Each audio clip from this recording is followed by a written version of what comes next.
नमस्कार दोस्तों, मैं किस्साबाज वाला लेकर आया हूँ विश्व विख्यात लेखकों की कहानियों का गुच्छा।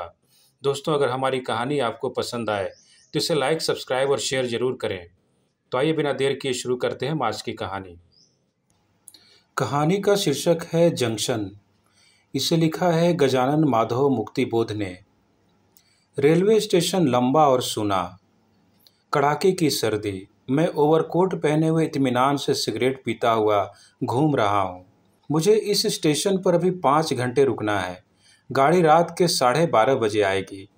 रुकना रुकना रुकना, रुकते रुकते चलना, अजीब मनहूसियत है। प्लेटफॉर्म के पास से गुजरने वाली लोहे की पटरियां सूनी हैं, शंटिंग भी नहीं है। पटरियों के उस पार थोड़ी ही दूरी पर रेलवे का अहाता है। अहाता के उस पार सड़क है। शाम को 6 बजे ही सड़क पर और उससे लगे हुए नए मकानों में बिजलियां झिलमिलाने लगी हैं। उदास और मटमैली शाम। एक बार टी स्टॉल पर चाय पी आया हूँ, फिर कहाँ जाऊँ।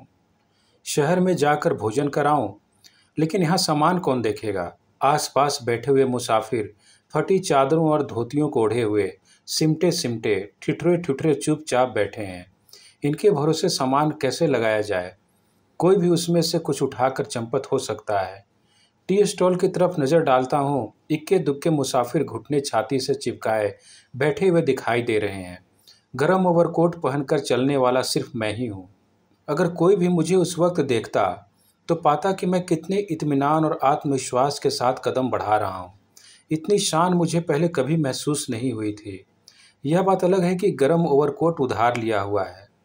राजनांद गांव से जबलपुर जाते समय एक मित्र ने कृपापूर्वक उसे प्रदान किया था। इसमें संदेह नहीं कि समाज में अगर अच्छे आदमी न रहें तो वह एक क्षण न चले। सिगरेट पीते हुए मैं मुसाफिर खाने की तरफ देखता हूँ। वहाँ आदमी नहीं, आदमी नुमा गंदा सामान इधर उधर बिखेर दिया गया है। उनकी तुलना में सचमुच में कितना शानदार हूँ। अनजान ही में अकड़ कर चलने लगता हूँ और किसी को ताव बताने की, किसी पर रौब झाड़ने की तबीयत होती है। इन सब टूटे हुए अक्षर जैसे लोगों के बीच गुजरकर अपने को काफ़ी ऊंचा और प्रभावशाली समझने लगता है। सच कहता हूँ, इस समय मेरे पास पैसे भी हैं। अगर कोई भिखारी इस समय आता तो मैं उसे अवश्य कुछ प्रदान करता। लेकिन भिखारी बेवकूफ़ थोड़े ही था जो वहाँ आए। वहाँ तो सभी लगभग भिखारी थे। सोचा कि ट्रंक खोलकर सामान निकालकर कुछ जरूरी चिट्ठियाँ लिख डालूं। मैंने एक सम्मानीय नेता को इसी प्रकार समय सदुपयोग करते हुए देखा था। अभी उजाला काफ़ी था, 2-4 चिट्ठियाँ रगड़ी जा सकती थीं। ट्रंक के पास मैं भी गया। ट्रंक के पास मैं गया भी, उसे खोल भी दिया, लेकिन कलम उठाने की बजाय मैंने पीतल का एक डिब्बा उठा लिया। ढक्कन खोलकर मैंने उसमें से एक गाकर लड्डू निकाला और मुंह में भर लिया। बहुत स्वादिष्ट था वह। उसमें गुड़ और डालडा घी मिला हुआ था। इसी बीच मुझे घर के बच्चों की याद आई और मैंने दूसरा लड्डू मुंह में डालने की प्रवृत्ति पर पाबंदी लगा दी। तभी मुझे गांधी जी की याद आई। क्या सिखाया उन्होंने? पर दुख कातरता, इंद्रिय संयम। यह मैं क्या कर रहा हूँ? यद्यपि लड्डू मेरे ही लिए दिए गए हैं और मैं पूर्णतया उन्हें खाने का नैतिक अधिकार भी रखता हूँ, लेकिन क्या सच नहीं है कि बच्चों को सिर्फ आधा आधा ही दिया गया है? फिर मैं तो एक खा चुका हूँ। पानी पीने के लिए निकलता हूँ। मुसाफिर वैसे ही ठिठुरे ठिठुरे सिमटे सिमटे बैठे हैं। उनके पास गर्म कोट तो क्या, साधारण कपड़े भी नहीं हैं। उनमें से कुछ बीड़ी पी रहे हैं, किसी के पास गर्म कोट नहीं है सिवा मेरे। मैं अकड़ता हुआ स्टॉल पर पानी की तलाश में जाता हूँ। मैं पूर्ण आत्मसंतोष का आनंद लाभ करता हुआ वापस लौटता हूँ कि अब इस कार्यक्रम के बाद कौन सा महान कार्य करूँ। दूर से देखता हूँ कि सामान सुरक्षित है। शाम डूब रही है, अंधेरा छा गया है। अभी कम से कम 4 घंटे यहीं पड़े रहना है। एक पोर्टर से बात करते हुए कुछ समय और गुजार देता हूँ और फिर होलडाल निकालकर बिस्तर बिछा देता हूँ। सुंदर गुलाबी अलवान और खुशनुमा कंबल निकाल पड़ता है। मैं अपने को वाकई भला आदमी समझने लगता हूँ। यद्यपि यह सच है कि दोनों चीज़ों में से एक भी मेरी अपनी नहीं है। ओवरकोट समेत मैं बिस्तर पर ढेर हो जाता हूँ। टूटी हुई चप्पलें बिस्तर के नीचे सिर के पास इस तरह जमा देता हूँ मानो वह धन हो। धन तो वह है ही, कोई उसे मार ले तो तब पता चलेगा। गुलाबी अलवान ओढ़कर पड़ा रहता हूँ। अभी तक स्टेशन पर कपड़ों के मामले में मुझे चुनौती देने वाला कोई नहीं आया। कहीं भी एक भी खुशहाल, सुंदर, परिपुष्ट आकृति नहीं दिखाई दी। कौन सा मनहूस प्लेटफॉर्म है। मेरे बिस्तर के पास एक सीमेंट की बेंच है, वहाँ गठरियाँ रखी हुई हैं। सोचता हूँ उस पर अपना ट्रंक क्यों न रख दूँ। गठरियाँ नीचे भी डल सकती हैं, गठरियाँ नीचे भी रखी जा सकती हैं। ट्रंक उनमें उम्दा चीज़ है, उसे साफ सुथरी बेंच पर रखना चाहिए। लेकिन उठने की हिम्मत नहीं होती। कड़ाके का जाड़ा है, अलवान के बाहर मुंह निकालने की तबीयत नहीं हो रही है। लेकिन नींद भी तो आंखों से दूर है। विचित्र समस्या है। खुद ही अकेले में अपने को अकेले ही शानदार समझते रहो, इसमें क्या धरा है। शान का संबंध अपनों से ज़्यादा दूसरों में है। अब यह मालूम हुआ, लेकिन किस मुश्किल में। उसी बीच एकाएक न मालूम कहाँ से 4 फीट का एक गोरा चिट्टा लड़का सामने आ जाता है। वह टेरोलिन का कुर्ता पहने हुए है, खाकी चड्ढी है, चेहरा लगभग गोल है। गोरे चेहरे पर भौंहों की धुंधली लकीर दिखाई देती है, या उनका रंग भी गोरा है। वह सामने खड़े ही खड़े एक चमड़े के छोटे से बैग की ओर इशारा करते हुए कहता है, साहब जरा ध्यान रखिएगा, मैं अभी आया। एकाएक इसी तरह किसी का आकर कुछ कहना मुझे अच्छा लगा। उसकी आवाज़ कमज़ोर है, लेकिन उस आवाज़ में भले घर की झलक है। उसके साफ सुथरे कपड़ों से भी यही बात झलकती है। मैं हाँ कह ही रहा था कि उसके पहले लड़का चला गया। मैं उसके बारे में सोचता रहा, न जाने क्या। आधे घंटे बाद वह फिर आया और चुपचाप चमड़े के बैग के पास जाकर बैठ गया। सर्दी के मारे उसने अपनी हथेलियां खाकी चड्ढी की जेब में डाल रखी थीं। मैंने गुलाबी अलवान के नीचे से मुंह उठाकर उसे देखा। भले ही वह टेलरियन का बूशर्ट पहने हो, वह खूब ठिठुर रहा था। बूशर्ट के नीचे एक अंडरवियर था, बस। उसके पास ओढ़ने बिछाने के कपड़े भी नहीं थे। कुछ कुतूहल और कुछ चिंता से मैंने पूछा, तुम ओढ़ने के कपड़े लेकर क्यों नहीं आए? कितना जाड़ा है, ऐसे कैसे निकल आए? उसने जो उत्तर दिया उसका आशय यह था कि यहाँ से करीब 50 मील दूर शहर बालाघाट में एक बारात उतरी थी। उसमें वह, उसके घर वाले और दूसरे रिश्तेदार भी थे। एक रिश्तेदार वहाँ से आज ही नागपुर चल दिया, लेकिन अपना चमड़े का बैग भूल गया। चूँकि वहाँ वालों को मालूम था कि गाड़ी नागपुर वाली उस स्टेशन से बहुत देर से छूटती है, इसलिए उन्होंने इस लड़के के साथ यह बैग भेज दिया। लेकिन अब यह लड़का कह रहा है कि रिश्तेदार कहीं दिखाई नहीं दे रहे हैं। वह 2 बार प्लेटफॉर्म के चक्कर काट आया है। शायद वे संबंधी महोदय बस से नागपुर रवाना हो गए और अब चमड़े का बैग संभाले हुए यह लड़का सर्दी में ठिठुरता हुआ यहाँ बैठा है। वह भी मेरी 12:30 बजे वाली गाड़ी से बालाघाट पहुँच जाएगा। यह गाड़ी वहाँ रात के 1:30 बजे पहुँचती है। कड़ाके का जाड़ा और रात के 1:30। मैंने कल्पना की कि इसकी माँ फूहड़ है या उसकी सौतेली माँ है। आखिर उसने क्या सोचकर अपने लड़के को इस भयानक सर्दी में बिना किसी खास इंतजाम के एक जिम्मेदारी देकर रवाना कर दिया। मैंने फिर लड़के की तरफ देखा। वह मारे सर्दी के बुरी तरह ठिठुर रहा था और मैं अपने अलवान और कंबल का गर्म सुख प्राप्त करते हुए आनंद अनुभव कर रहा था। मैं बिस्तर से उठ पड़ा, ट्रंक खोला, उसमें से डबल रोटी के 2 टुकड़े निकाले। फिर सोचा एक लड्डू भी निकाल लूँ, किंतु यह विचार आया कि लड़का टेरिलिन का बूशर्ट पहने है, फिर लड्डू गुड़ के हैं, वह उसका अनादर कर सकता है।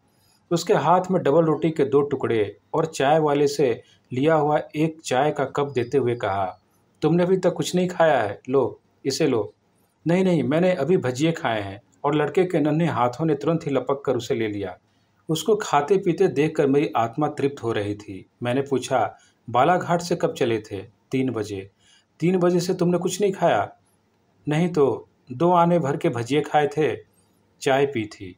मेरा ध्यान फिर उसके माता पिता की ओर गया और मैंने मन ही मन उन्हें गाली देने लगा। मुझे नींद नहीं आ रही थी। मैंने लड़के से कहा, आओ बिस्तर पर चले आओ, 10:30 बजे उठा दूंगा। लड़के ने तुरंत ही चमड़े के अपने कीमती जूते के बंद खोले, मोजे निकाले, सिरहाने रख दिया और बिस्तर के भीतर पड़ गया। मैं ट्रंक के पास बैठा हुआ था, लड़का मेरे बिस्तरे पर। मैं खुद जाड़े में वह गर्मी महसूस करता हुआ, किंतु मेरा ध्यान उस लड़के की तरफ था। कितना भोला विश्वास है उसके चेहरे पर। और मैं सोचने लगा कि मनुष्यता इसी भोले विश्वास पर चलती है और इस भोले विश्वास के वातावरण में ही कपट और छल करने वाले पनपते हैं। मेरे बदन पर ओवरकोट था, लेकिन अब वह कोई गर्मी नहीं दे रहा था। मैं फिर से टी स्टॉल पर गया, फिर एक कप चाय पी और मनुष्य के भाग के बारे में सोचने लगा। मान लीजिए इस लड़के के पिता ने दूसरी शादी कर ली है, इस लड़के की माँ मर गई है और जो है वह सौतेली है। अगर अभी से वह लड़के की इतनी उपेक्षा करती है तो हो चुकी अच्छी तालीम, क्या पता इस लड़के का भाग्य क्या हो। लड़के ने मेरी दी हुई हर चीज़ लपक कर ली थी, मुझ पर खूब गहरा विश्वास कर लिया था। क्या इसका सबूत नहीं है कि लड़के के दिल में कहीं कोई जगह है जो कुछ मांगती है, कुछ चाहती है? ईश्वर करे उसका भविष्य अच्छा बने। इन्हीं ख्यालों में डूबता उतरता मैं अपने बच्चों को देखने लगा, जो घर में दरवाजे बंद करके भी तेज सर्दी महसूस कर रहे होंगे। उनके पास रजाई भी नहीं है। तरह तरह के कपड़े जोड़ जोड़ कर जाड़ा निकालते हैं। इस समय घर सूना होगा और वे मेरी याद करते बैठे होंगे। बच्चे और उनकी वह माँ, जो सिर्फ भात खाकर मोटी हुई जा रही है, लेकिन चेहरा पर पीलापन है। मैंने बच्चों को सिखा दिया है कि बेटे, कभी इच्छामय दृष्टि से दुनिया को मत देखना। वह मामूली इच्छा भी पूरी नहीं कर सकती। और चाहे जो करो, मौका पड़ने पर झूठ बोल सकते हो, लेकिन यह मत भूलना कि तुम्हारे गरीब माँ बाप थे। तुम्हारी जन्मभूमि जमीन और धूल और पत्थर से बनी यह भारत की धरती ही नहीं है, वह है गरीबी। तुम कटे पिटे दागदार चेहरों वालों की संतान हो। उनसे द्रोह मत करो। अपने इन लोगों को मत त्यागना। प्रगतिवाद तो मैंने हर घर से ही शुरू कर दिया था। मेरे बड़े बच्चे को यह कविता रटा दी थी। जिंदगी की कोख में जन्मा नया इस्पात, दिल के खून में रंग कर, तुम्हारे शब्द मेरे शब्द, मानव देह धारण कर। अरे चक्कर लगा घर घर, सभी से कह रहे हैं, सामना करना मुसीबत का, बहुत तन कर, खुद को हाथ में रखकर। उपेक्षित काल, पीड़ित सत्य गो के युद्ध, उदासी से भरे गंभीर, मटमैले गौ चेहरे, उन्हीं को देख कर जीना कि करुणा करनी की माँ है। बाकी सब कुहासा है, धुआं सा है। लेकिन यह थोड़ी ही है कि लड़का मेरी बात मान ही जाए। मनुष्य में कैसे परिवर्तन होते हैं। संभव है वह थानेदार बन जाए और डंडे चलाए, कौन जानता है। मैं अपने ही कविता का मजा लेता हुआ और भीतर झूमता हुआ वापस लौटता हूँ। उस वक्त सर्दी मुझे कम महसूस होने लगती है। बिस्तर के पास जाकर खड़ा हो जाता हूँ और गुलाबी अलवान और नरम कंबल के नीचे सोए हुए उस बालक की शांति निद्रित मुद्रा को मग्न अवस्था में देखने लगता हूँ और मेरे हृदय में प्रसन्न ज्योति जलने लगती है कि इसी बीच मुझे बैठ जाने की तबीयत होती है। पास वाली सीमेंट की बेंच पर जरा टिक जाता हूँ और बाईं ओर रेलवे अहाते के पार देखने लगता हूँ।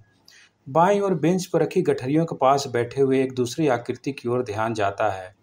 हरी धारी वाला एक सफ़ेद शर्ट पहने हुआ बालक है, जो घुटनों को छाती से चिपकाए बैठा है। बाहों से उसने अपने घुटनों को छाती से जकड़ लिया है और ऊपर वाली बीच की पोली की जगह में उसने अपना मुंह फंसा लिया है। मुझे उसका मुंह नहीं दिखता, सिर्फ उसका सिर और बाल दिखते हैं। वह ना मालूम कब से वैसे बैठा है और ठिठुरा ठिठुरा वह खुद गठरी बनकर लुप्त सा हो गया है। अगर मैं अपने लड़के को आज रात को सफ़र कराता तो शायद वह भी इसी तरह बैठता। क्यों बैठता? मैं तो उसका इंतज़ाम करके भेजता किसी भी तरह, क्योंकि मेरे अच्छे संबंध हैं। इस बेचारे गरीब देहाती लड़के के संबंध क्या हो सकते हैं। मैं उस लड़के को पुनः एकाग्रचित्त से देखने लगता हूँ। उसका मुंह अभी तक घुटनों के बीच फंसा हुआ है। अपने अस्तित्व का नगण्य और शून्य बना वह किसी निसंग अंधकार में विलीन होना चाह रहा है। मैं उसके पास जाकर खड़ा हो जाता हूँ ताकि उसकी हलचल अगर है तो दिखाई दे, लेकिन नहीं। उसने तो अपने और मेरे बीच एक फासला मुख्य कर लिया है। लेकिन क्या यह सच नहीं है कि मैं उसे उठा सकता हूँ, मैं उसे कुछ न कुछ दे सकता हूँ। मैं उसे भी डबल रोटी का एक टुकड़ा और एक कप चाय दे सकता हूँ। उसके भीतर गर्मी पैदा कर सकता हूँ। मैं उसके पास खड़ा हूँ और एक क्षण में नवीन कार्य श्रृंखला गतिमान कर सकता हूँ। काम तो यांत्रिक रूप से चलते हैं, एक के बाद एक। लेकिन मैं वहाँ से हट जाता हूँ, फिर बेंच के किनारे पर बैठ जाता हूँ और फिर प्लेटफॉर्म की सूनी बत्तियों को देखने लगता हूँ।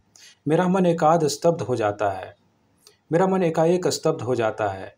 मेरे बिस्तर पर सोने वाला बालक ठीक समय पर आप ही आप जाग उठा। तुरंत मोजे पहने, चमड़े का कीमती जूता पहना, बंद बांधे, अपने ट्रेलीन के बूशर्ट को ठीक किया, नेकर की जेब में से कंघी निकालकर बालों को संवारा और बिस्तर से बाहर आकर खड़ा हो गया, चुस्त और मुस्तैद। और फिर अपनी उसी कमज़ोर पतली आवाज़ में कहा, टिकट घर खुल गया होगा। मैंने पूछा, टिकट के लिए पैसे हैं या दूँ? नहीं नहीं, वह सब मेरे पास हैं। यह उसने इस तरह कहा जैसे वह अपनी देखभाल अच्छी तरह कर सकता हो। वह चला गया। मुझे लगा कि टेरेलिन के बूशर्ट वाले इस बालक को दूसरों की सहायता का अच्छा अनुभव है और वह स्वयं एक सीमा तक छल और निश्चलता का विवेक कर सकता है। मेरा बिस्तर खाली हो गया और अब मैं चाहूँ तो बेंच के दूसरे छोर पर घुटनों में मुंह ढांपे इस दूसरे बालक को आराम की सुविधा दे सकता हूँ। और मैं अपने मन में निसंग अंधकार में कहता जाता हूँ, उठो उठो, उस बालक को बिस्तर दो। लेकिन मैं जड़ हो गया हूँ और मेरे अंधेरे के भीतर एक नाराज और सख्त आवाज़ सुनाई देती है, मेरा बिस्तर क्या इसलिए है कि वह सार्वजनिक संपत्ति बने? शी! ऐसे न मालूम कितने ही बालक हैं जो सड़कों पर घूमते रहते हैं। मैं बेंच के किनारे पर सूट पड़ता हूँ और टी स्टॉल पर जाकर एक कप चाय पीता हूँ। सर्दी मेरे बदन में कुछ कम होती है और फिर मैं अपने सामान की तरफ रवाना होता हूँ। सीमेंट की ठंडी बेंच के किनारे पर घुटनों में मुंह ढांपे उस बालक की आकृति मुझे दूर से ही दिखाई देती है। क्या वह सर्दी में ठिठुर कर कहीं मर तो नहीं गया? लेकिन पास पहुंचकर भी मैं उसे हिलाता डुलाता नहीं, उसे जगाने की कोशिश नहीं करता, न उसके चारों ओर चुपचाप अलवान डालने की कोशिश करता हूँ। सोचता हूँ करना चाहिए, लेकिन नहीं करता। आश्चर्य है कि मैं भीतर से इतना जड़ हो गया हूँ। कौन सी वह भीतरी पकड़ है जो मुझे वैसा करने से रोकती है? मैं टिकट खरीदने गए ट्रेलिन वाले लड़के की राह देखता हूँ, वह अब तक क्यों नहीं आया? कि एकाएक यह ख्याल पुरजोर के साथ कौंध उठता है, अगर मैं ठंड से सिकुड़ते इस लड़के को बिस्तर दूं, तो मेरी यह कीमती अलवान और यह नरम कंबल और यह दूधिया चादर खराब हो जाएगी, मैली हो जाएगी। क्योंकि जैसा कि साफ दिखाई देता है, यह लड़का अच्छे खासे साफ सुथरे बढ़िया कपड़े पहने हुए थोड़े है। हाँ, मुद्दा यह है कि वह दूसरी ओर निचले किस्म के, निचले तबके के लोगों की पैदावार है। मैं अपने भीतर ही नंगा हो जाता हूँ और अपने नंगेपन को ढांपने की कोशिश भी नहीं करता। उस वक्त घड़ी ठीक 12 बजा रही थी और गाड़ी आने में अभी आधा घंटा की देरी थी। धन्यवाद।